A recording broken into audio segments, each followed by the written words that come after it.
Well, there's new developments in the Russia investigation involving one of the key players in the infamous Trump Tower meeting in 2016.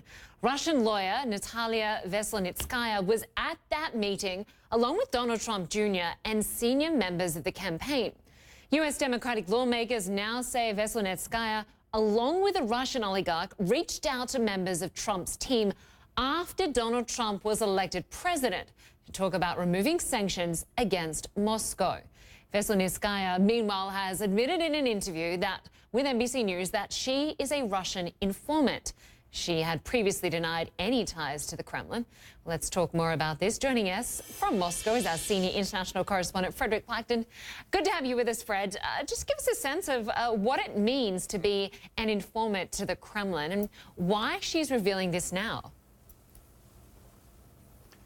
Yeah, that's a very good question as to what exactly that means. It's interesting because Bill Browder, the Kremlin critic, he was on Aaron Burnett's show last night, and he was saying he believes plain and simple that she was an agent of the Russian government and she was there to undermine U.S. foreign policy. Obviously, in this case, the Magnitsky Act, which is something that Russia has been lobbying against for a very long time.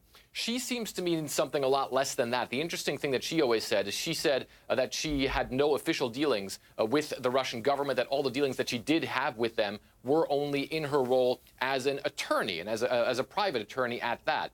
Now, the reason why she seems to be saying all this right now is that some of her email correspondences seem to have been hacked and then leaked, and those seem to show that her contacts with the Russian government and specifically the Russian state prosecutor, Yuri Chaika, seem to be a lot deeper and a lot closer than has been let on so far. And specifically, one of the things that it revolves around is a case in 2014 where the U.S. Department of Justice was in a case against a Russian businessman in New York, and she was defending that businessman. At the same time, she had contact with the Russian government, specifically with Yuri Chaika, seemingly drawing up some sort of response to U.S. authorities which wanted information from the Russians, which the Russians then never gave to the U.S. So her relations with Yuri Chaika specifically seem to be a lot deeper than she has been letting on. But what exactly she means when she says she is an informant is not something that she really elaborated on very much in an interview that she gave last night, Linda.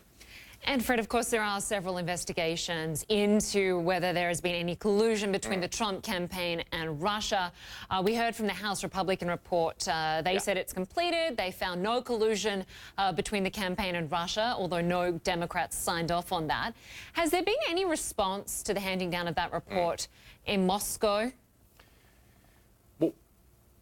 Interesting, there has been very little in the way of a response to that. And I think one of the reasons for that is because the Russians have not only been saying that there was no collusion between them and the Trump campaign, but they still flat out deny that there was any meddling by the Russians in the election at all. There's big words that we keep hearing here in Moscow is Russophobia, and they say all these attacks are people who actually want to harm President Trump and are trying to go after President Trump and therefore are saying that he has a proximity towards Russia and that Russia in some way, shape or form meddled in the U.S. election. And so from that vantage point, they really didn't say very much when this report came out. But of course, the controversy around that report is something that hasn't gone unnoticed here as well, with the Democrats obviously saying that they believe that this report was politicized and didn't, in effect, take into account a lot of the things that they wanted to. So they do take note of the fact that there is that controversy in the United States, but they obviously have a whole different position than the one that either parties in the United States have, where it seems to be pretty clear in the U.S. that they believe that Russia did meddle in the election. The only real question is whether or not this had something to do with the Trump campaign and whether or not there was some form of collusion. The Russians are saying they didn't do anything, and so therefore it is what they call, President Trump also calls, a witch hunt. All right, Frederick Clacton for us in Moscow. Good to have you with us as always. Thank you.